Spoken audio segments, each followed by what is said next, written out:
What's up everyone, it's Marco from PhoneDog.com and this is the Oppo Find 7a. Now you probably don't know what the Oppo Find 7a is because all the buzz has been about the bigger brother. Really, it's not really a bigger brother, it's more the expensive bigger brother to the Oppo Find 7a, the Oppo Find 7, because it had a 2K display.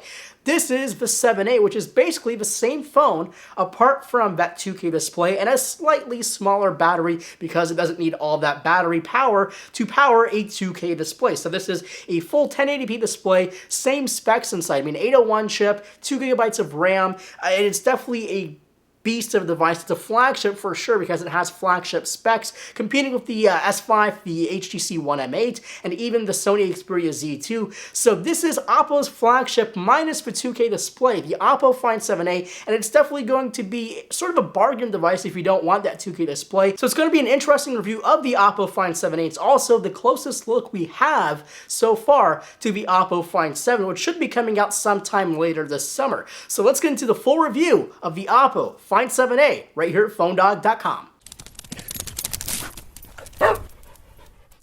First things first, design. Oppo has always made high-quality devices, like the Find 5 and the N1, but this phone follows a slightly different design language. For one, the whole frame of the Find 7a is made out of metal, but the back is still made out of a plastic material, and it is removable. It is a heavy device, but it fits so well in the hand compared to many other phablet-sized devices. Plus, the button placement is also dead perfect, no matter which hand you use it with. So if you're right-handed like me, your pointer finger will rest on the lock switch. If you're left-handed, your thumb will rest in the same spot. You also have little touch gestures like double tapping the home button to turn on the display. It's a pretty device overall, pretty simple in design, but little cues like the Skyline LED notification bar on the bottom are very well executed.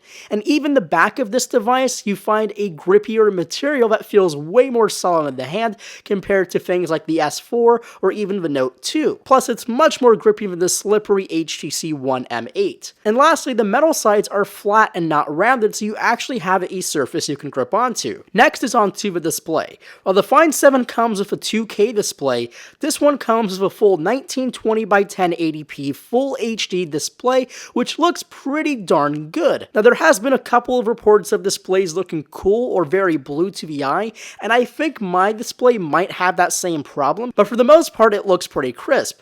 And with a display measuring in at 5.5 inches, that still manages to pack 401 pixels per inch, which is well more adequate for a very sharp display. However, it is an IPS display, which means in theory, really good viewing angles, but the Find 7 has this weird screen protector that gives it a very reflective nature, very similar to the original Sony Xperia Z1. That display was good, but the screen protector made it really reflective, especially in direct sunlight. Indoors, however, it looks very good from almost all angles. Watching Netflix or your favorite YouTube content creators on this display should be no problem. And you can do that all with the hardware that's built inside. So the Find 7a comes with the latest, and I truly do mean the latest hardware because it basically has the same hardware as the HTC One M8. A 2.3 GHz quad-core Snapdragon 801 chip, 2GB of RAM, and the Adreno 330 graphics chip. It scores a nice overall score on Geekbench 3 of 1002 for the single-core test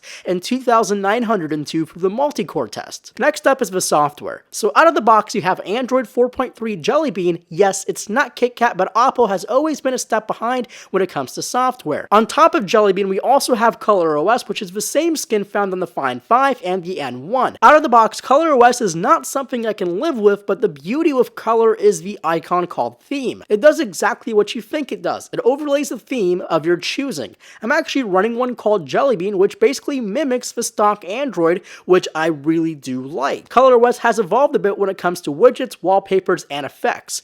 One of my favorites so far is the live weather widget that overlays the lock screen. It actually looks pretty spectacular in my opinion. You can also change the style of how you unlock your phone, how the display transitions between home pages, the app drawer, or whatever you really like on the surface of this phone. The only thing you can't change is how the back end of this phone looks like. This is my main complaint I have with color, but again, that's just a personal choice. It just doesn't feel organized or nearly as structured as any Android skin like the HTC One M8 or even Samsung's TouchWiz. Apart from that, it looks like any ordinary Android device. Performance is actually really good. Just by launching applications, browsing the web, and multitasking is pretty quick overall, and there's not too many places where something would crash. Playing games especially is a very good experience on a display this size and with the new Adreno chip behind it. Browsing through Chrome on very intensive sites like TheVerge.com, which surprisingly can slow a lot of phones down, has no effect on the Oppo Find 7a with its hardware. Next up is the camera. The Find 7a has a 13 megapixel camera with some pretty neat tricks,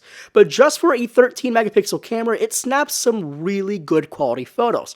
Probably not the best I've seen, but it seems to handle color, saturation, and exposure better than most camera phones. The detail is average, but nowadays, average is pretty darn good. Some of its neat tricks include a RAW mode, which a few phones currently have like the Lumia 1020. So basically, instead of a JPEG compression, it snaps an image in its RAW format, which gives applications like Photoshop data about colors.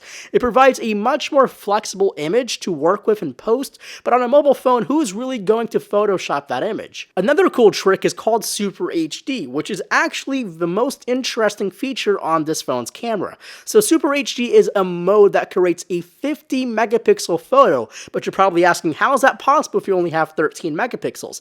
Well, it's actually a bunch of software stitches of 10 photos which creates that image of that size. So in theory, it's a series of photos that adds more depth and hopefully more sharpness and detail to the photos, but in just comparisons between 13 megapixel photos and the 50 megapixel photos, I mean, yes, there's a slight difference, but when we crop in, it's not a huge difference. It's definitely not a 50 megapixel photo. If you had a 50 megapixel camera, then that would all obviously give you a better result than something that uses software stitches and weird trickery that makes it look like a 50 megapixel photo. Also, 4K video off the Oppo Find 7a is very impressive, probably rivaling the 4K video off the Samsung Galaxy S5. And finally, we're getting to battery life and a really cool charger, and we'll get to that in just a bit. The Oppo Find 7a has a 2880 mAh battery, which is slightly smaller than the battery you'll find on the Oppo Find 7, mainly due to the extra pixels that phone has to power. Battery life is surprisingly not as good as the S5 or the M8 or even the Note 3. One huge disappointment though is standby. For example, if I went to bed with a fully charged battery, when I wake up the next morning, my battery would be down to about 80%, which is crazy because phones like the M8 and the S5 only drop about 1 to 3% overnight. So that must be something with ColorOS. So maybe with a new firmware update, we can see a big improvement in terms of standby time. Now onto this battery charger. So most of your normal battery chargers are tiny, compact, and you like it because you can throw it in a bag, you can have multiple ones of those. But the Oppo Find 7a comes with this thing called a quick charger, which is this huge power brick. And most of your chargers supply 1 watt of actual wattage going through your battery. This charger supplies 4 watts, which will take a zero dead battery to 100% in roughly 70 to 80 minutes, while your normal chargers will take about 2 to 3 hours for a full charge. And again, the only downside to this charger is it's massive and the cable is pretty short in length, and this is the only charger that can do it for this phone. So there you have it. The Oppo Find 7a is a pretty good phone. Actually, let me rephrase that. It's a great phone. For the specs, it delivers a flagship experience, and the only real downside is the software. But this could be a very good device to run Cyanogen, and the hardware won't disappoint any spec buff. I can live with this phone with the current software if I run the Jelly Bean skin, and I'm sure Oppo is hard at work at delivering KitKat in the near future, so I wouldn't discount Oppo solely because they're running a previous version of Android. Plus, this is the closest thing we can get to the fully fledged Find 7 with that 2K display, which I'm sure will be even more epic thanks to the extra pixels. So there you have it. Feel free to leave comments and questions below in the comments section. Give this video a thumbs up if you enjoyed watching it, and if you haven't already, hit that subscribe button for future videos. And my name is Marco Hanna from PhoneDog.com, and I'll catch you guys in the next one.